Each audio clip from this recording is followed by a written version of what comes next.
Hello dear students, welcome to my YouTube channel Sky Gyan. आज के इस वीडियो में मैं आप लोगों को रजिस्टर्स इन सीरीज़ और रजिस्टर्स इन पैरेलल करके दिखाने वाला हूं। हम देखेंगे कि जब हम रजिस्टर्स को सीरीज़ में रखते हैं तब उसकी वैल्यू क्या आती है और रजिस्टर को पैरेलल में जब रखते हैं तब उसकी वैल्यू क्या आती है। ये सब चीज़ें हम अभी प्रैक्टिकली करके आपको दिखाएंगे। इससे आपको ये अंदाज़ा हो जाएगा, ये आइडिया हो जाएगा कि जब हम रजिस्टर्स को सीरीज़ में लगाते हैं तो उसकी वैल्यू बढ़ती है या घटती है, और जब हम रजिस्टर्स को पैरेलल में लगाते हैं तो उसकी वैल्यू बढ़ती है या घटती है। तो जानने के लिए जुड़े रहिए मेरे साथ अंत तक।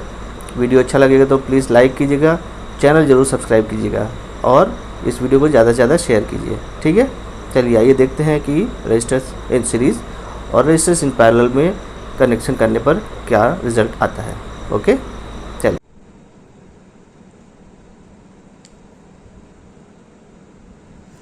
आइए अब हम देखते हैं कि हमारे पास यहाँ पर 4 रेजिस्टेंस हम यूज़ कर रहे हैं। ठीक है, इन चारों का पहले हम इंडिविजुअल रेजिस्टेंस निकाल के देखते हैं मल्टीमीटर से। ठीक है, तो ये पहला रजिस्टर है, इसकी वैल्यू हम चेक कर रहे हैं। ठीक है, यहाँ पर देखिए है लगभग, इसको सेट करते हैं तो ये आ रहा है 0.03 और 0.02 के बीच में। ठीक है, 0.02 किलो ओम के बीच में। तो ये हमने यहाँ पर लिख रखा है, इसकी वैल्यू एक पहले से ही कैलकुलेट करके लिख रखी है। ठीक है, तो ये है 0.02 किलो ओम। ठीक है, फिर दूसरा रेजिस्टेंस हम देखते हैं। ठीक है, दूसरे रेजिस्टेंस की वैल्यू निकाल कर देखते हैं।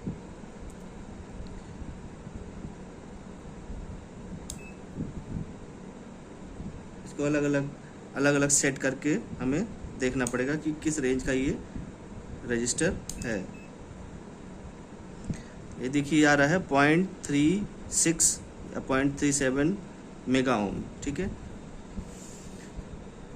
यहाँ पर देखिए हमने लिखा है 0.39 मेगा ओम। ठीक है, अप्रॉक्सीमेटली लगभग वही है। ठीक है, अगला रजिस्टर हम चेक करते हैं। ये आ गया 0.03 मेगा ओम। ठीक है, यहाँ पर ये देखिए 0.033 mega ohm, that is 33 kilo ohm. ठीक है, फिर अब हम एक और रेजिस्टेंस लेते हैं, उसकी वैल्यू चेक करते हैं।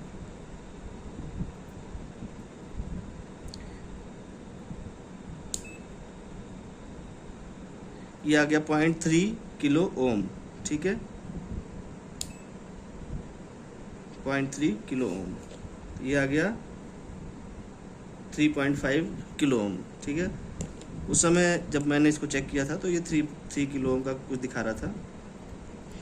अभी ये इसको चलिए 0.3 ही मान लेते हैं। ठीक है, 0.3 किलो ओम। ठीक है, हो गया 0.3 किलो ओम। अब हम क्या करेंगे कि सारे रेजिस्टेंस को पहले हम सीरीज में कनेक्ट करके देखते हैं। ठीक है, एक एक करके हम इनको सीरीज में कनेक्ट करते हैं और फिर उनकी वैल्यूज कनेक्ट फाइंड करते हैं कितनी आती है। ठीक है,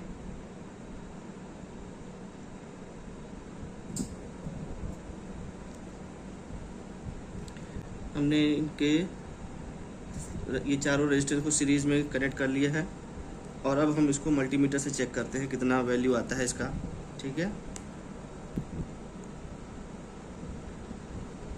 तो जब हमने इसके चारों रेजिस्टेंस को सीरीज में कर दिया, ठीक है, और उसकी वैल्यू निकाली तो आई है 0.390 मेगा ओम के वैल्यू आई है। ठीक है, और जो हमने जोड़ा है इसको, ये भी लगभग 0.39 दैट इज 426, लगभग वही वैल्यू आ रही है 0.4 के आसपास। ठीक है, ये जो हमने यहाँ चेंज किया था वैल्यू, इसकी वजह से ये थोड़ा सा ज़्यादा दिख रहा है, लेकिन ये वही वैल्यू है लगभग जो इसमें मल्टीमीटर में आ रही है 0.39 mega ohm, that is 390 kilo ohm, और ये भी लगभग 400 किलो ओम है। जब हमने ये चारों को ऐड किया तो ये 400 किलो ओम आया, ये भी लगभग 400 किलो ओम। तो मतलब कि जब हमने चारों रेजिस्टेंस को ऐड किया तो मल्टीमीटर से जो रीडिंग आई और जो इंडिविजुअल जोड़ने के बाद जो रीडिंग आई है वो लगभग सेम आ रही है। ठीक है, अब हम इसको पैरेलल में कनेक्ट करके देखते हैं। ठीक है, अब हमने चारों रेजिस्टेंस को पैरेलल में जोड़ दिया है। अब इनकी वैल्यू मल्टीमीटर में चेक करते हैं। तो ये आ रहा है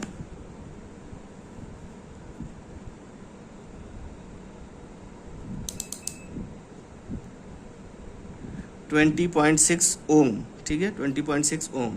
और अगर मैथमेटिकल कैलकुलेशन चेक करें, ठीक है, तो यहाँ पर देखिए मैथमेटिकल कैलकुलेशन में ये फार्मूला होता है इक्विवेलेंट रेजिस्टेंस का।